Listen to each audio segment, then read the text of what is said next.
Welcome back, everyone, and today we have the Icarly kids committed a felony live on their webcast, and nobody cared. Okay, so the thumbnail, this is about Lubert, I mean, we all remember this Sam dude, but and Freddy have done a lot of insane. I don't think I remember this. Possibly illegal. Yeah, this episode where he was injured and everything, and I think they brought back like his old wife, something like that. On Icarly, leaving a boy hanging from a giant hook in the ceiling, dangling by his underwear while he screams for mercy. This is so invasive! Breaking into a teacher's private property to secretly film her for their web show while she's in her own home? Make no mistake about it, these Icarly kids don't give a damn. They're not scared of breaking the law for some content, and they're not scared of filming themselves doing it either. But almost no crime they commit compares to the season 2 episode, I Hurt Lubert, when they end up seriously injuring Lubert, their apartment doorman, with an explosion that they rigged to go off live on their webcast. Like Spencer Shea, I'm no lawyer, but that has absolutely got to be a felony of some kind. In fact, I'm pretty sure setting off a bomb that What the hell? What in the assault is that? I mean, can we say that? I don't know. Well, whatever. This was crazy, man. Injuring an innocent person probably counts as some form of domestic terrorism, right? Oh, these aren't homemade. They were made in a factory. A bomb factory.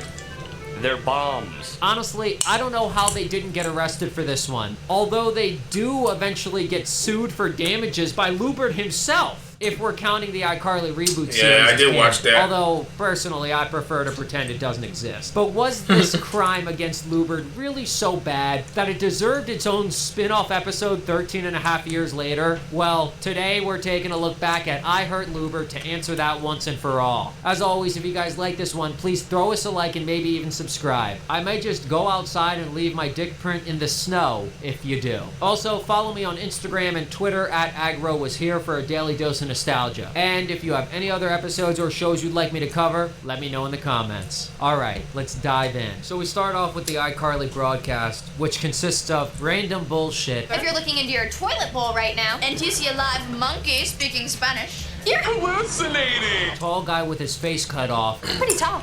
That's right. Then messing with Lubert. A couple of my friends in the AV club figured out how to rig a muffin basket with a confetti cannon. Please enjoy this demonstration that I shot of the muffin basket.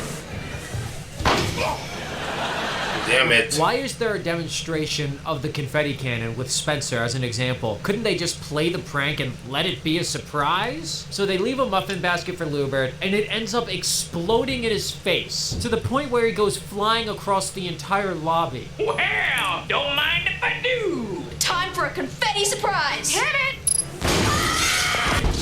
Damn. Wasted.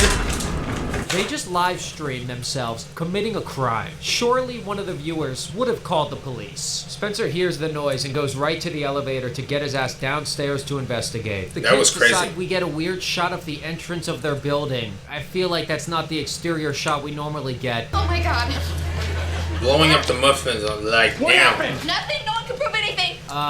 Yes they can. You live streamed it to a worldwide audience and admitted on air to pre-planning it. They could definitely prove it was you. Yeah. Also, how did the kids going back to jail, Spencer Sam. downstairs? Spencer started from closer to the bottom floor and left before the kids. I'm pissed. Also, bet you didn't notice this shit. Look at that sofa and table in the corner right there. It doesn't fucking move. The explosion doesn't touch it. Lubert doesn't touch it. Nothing touches it. It's completely unscathed. Now let's look at the scene when Carly, Sam, and Freddy run downstairs. Why the fuck is the table and sofa flipped upside down in rubble? Tell me, how hard is it for the writers and continuity team to be consistent for even just one scene? You know how many people would have died to make a show on Nickelodeon, and they let these bozos do it? Also, look, I know Sam was controlling the explosion, but imagine if a mom had a baby strapped to her chest in like a carrier type thing and was exploded onto her damn stomach. Yeah. Bye-bye.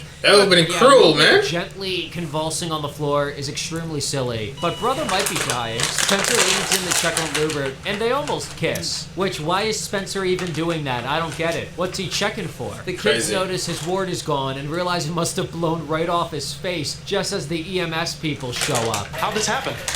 Well, we were filming our web show and he fell. He just fell right down. Clumsy Lubert. Why are they lying to the paramedics? They're not cops. And again, this whole thing was broadcast live across the world, so I don't know why they're even bothering to lie. But we'll get your shoe back as soon Keep as... it.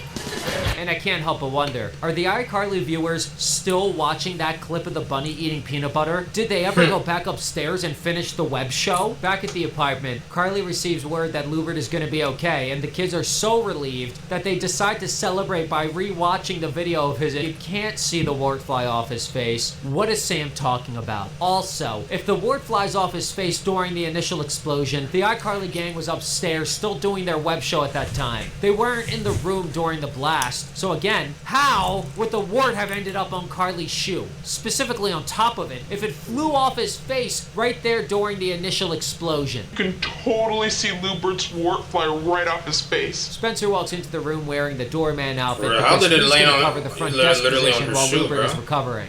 Is that Lubert's doorman jacket? Yeah, it's cute, right? And it's pretty funny to see Spencer wearing the same uniform as Lubert when there is almost a full foot of height difference between the two of them. Which, yeah, I don't know if you guys fucking know this. Spencer is 6'2". What? Get him in the NBA. You know what I'm saying? Lubert is 5'4". Also, for anyone Damn, wondering. okay. Cut to Lubert's trash heap of an apartment, which they didn't really try that hard to make this look like a realistic trash heap, to be honest. It's just a bunch of papers crumpled up and thrown around, and they called it a day. It doesn't look like a messy living space at all. Trash, Yeah, garbage, okay. terrible effort. I'm sick of it. Also, who is Sick that of little it. girl he has a picture of in the background? I'm creeped out. The kids show up to pay their respects, and Carly says she brought him some food. To be honest, it looks half-eaten. Is honestly one of my favorite running gags on iCarly. Like, who can forget the fucking drum set, man? He dumps soda on it to extinguish the flame, just as Miss Benson approaches. I think it's very nice of you to cover for Lubert till he's feeling better. Why is the counter wet and sticky? Oh, well, I had to... Wet and sticky is very icky. Sticky and wet makes mommy upset. Bars. Absolute bars. Bars. Honestly, you gotta give credit where it's due. Miss Benson popped off with that one. In fact, I have literally never forgotten the wet and sticky rhyme. It's stuck with me all the way to adulthood. He starts to tell Miss Benson about the CB radio he just found with Lubert's stuff, and she tells him she doesn't care about that shit or want to hear about it. And then she fucks off. Back in Lubert's room, Lubert keeps ordering the kids around, and Carly is in the shortest mini skirt Dan Schneider could legally get away with. It's simply not correct. Oh my God. If you knew you were going to a disgusting bug-infested room, you'd wear an old pair of jeans or sweatpants or something. You wouldn't try to show off as much bare skin as possible, and she and Sam are both layered up with long sleeves on the top. So I'd assume it's cold. So again, why the damn mini skirt? The Nickelodeon producers were committed to being creeps, even when the outfit makes no logical sense. Makes me Damn, think of the okay. previous episode where they're using power tools with their hair down. Yeah, that's definitely gonna happen. Also, why is that little girl still staring at me? Who are you?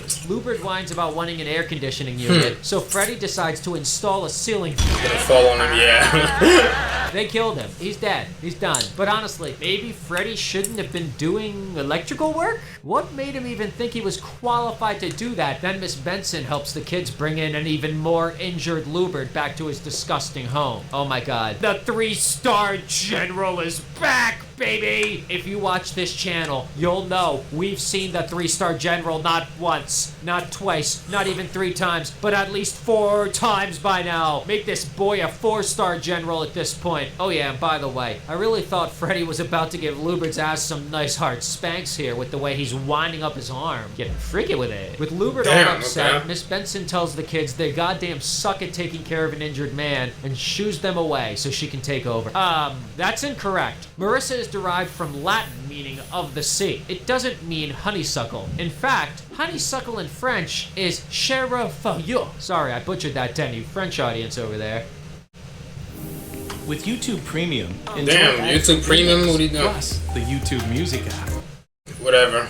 Chevrefeuille. Chevrefeuille. That's not even goddamn close to Marissa. Let's be real for a second. Why would they even put that in the dialogue when it's just bullshit? They straight up wrote an error into the script that didn't need to be there. Sam looks absolutely disgusted watching Freddy's mom and Lubert flirting, and she's correct. Canonically, Miss Benson should not like Lubert at all. He's a disgusting slob, and she's a germ freak. I understand he's injured, and it's bringing out her nurturing side, but motherly instincts are not the same thing as sexual attraction. Back with Spencer at the front desk, he passes the time by telling jokes on the CB radio. Even though that's the episode where Spencer's gonna meet Chuck, you know? Yeah, he's gonna play baseball in the hall, and then that's when the rivalry is gonna start, Chop and Sledgehammer aren't amused and tell him to get off their channel. Why does Spencer want to talk to these truckers so bad that don't even want to talk to him? A little kid also comes into the lobby and starts playing racquetball. Spencer tells him repeatedly to stop, but the kid just doesn't listen. And this little kid is the first appearance of Chuck, who ends up being a recurring character and nemesis of Spencer's. Wait. Is this water? You wish it was water? He's also about to turn 30 in real life. Fucking yikes. I'm tired of aging. Is he your son? Yeah. Yeah. Spencer will most definitely rue the day he did that. Why is he even a replacement doorman anyway? He jumped on him, man. I'm tired of aging. Is he your son? Yeah. Spencer will most definitely rue the day he did that one. Why is he even the replacement doorman anyway? I understand. He'll most definitely rue the day. You know, like Neville used to say, "You'll rue the day." Tired of basically just means, you know, you'll regret it, whatever. Yeah. Spencer will most definitely rue the day he did that one. Why is he even the replacement doorman anyway? I understand he's trying to be nice filling in for Lubert while he's recovering, but shouldn't the building be hiring a real replacement to fill in for him? Cut to the school hallway where Freddy is walking around like a menace wearing open-toed shoes and not wearing a belt, because his mom is too busy with Lubert to micromanage his life anymore. Last night, slept with my socks on.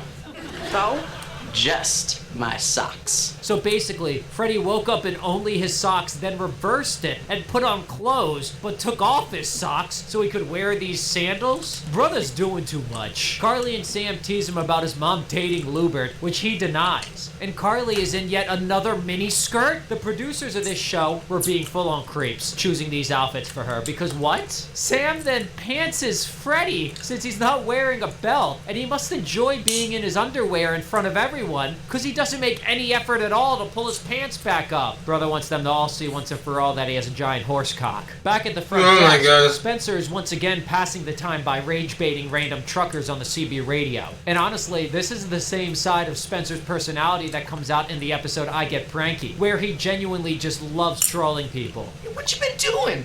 Digging bugs out of your wife's ear? That tears it. Where are you? You'll never find out. The little kid Chuck overhears Spencer and decides. Daddy. And the weird thing about this plotline is that Sledgehammer and Porkchop could also just change channels if Spencer was annoying them that badly, right? Cut to Miss Benson and Lubert on a date. Nasty work, man. Disgusting. And how does Lubert not notice Freddy sneaking in? Isn't Lubert just looking directly at him? What? The fact that we can see him and Miss Benson in the same shot means that Lubert's vision 100% saw both of them. So what's going on here? Maybe Lubert saw this as a cool power move, like, hey Freddy, I'm fucking your mom. Also, Miss Benson is way too old for him. Really good acting from Lubert here, because we know in real life he's only attracted to girls much younger, since he ended up marrying Danielle Morrow, who played Nora Dershlit in the I, Psycho episode. And they met when she was goddamn young as hell. Not cool. I heard about that. That's...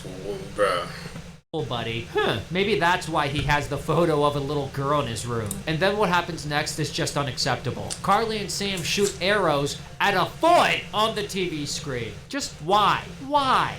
Why are they doing that? They're gonna damage the TV. Do we need to shoehorn feet into the show that much to the point where this makes the final cut of the episode? Why do they have that video? Why is it queued up on the big screen? How long of a loop is it? Freddy starts tweaking out about his mom and Lubert dating, and even though they were teasing him about it before, now that he's upset, the girls actually console him and say they can fix this, which is kind of nice to see. A very rare moment of them being, I don't know, actually good friends to Freddy for once. Calm down. I can't! How can I calm down when there's a possibility that Lubert become my Daddy! The girls say Damn! Lubert getting hurt just brought out Miss Benson's motherly instincts. Again, motherly instincts aren't sexual. Why is she dating Lubert then? The girls say Yeah. if Freddy got hurt, maybe her attention would go back onto him instead. Okay, so the solution here is self-harm?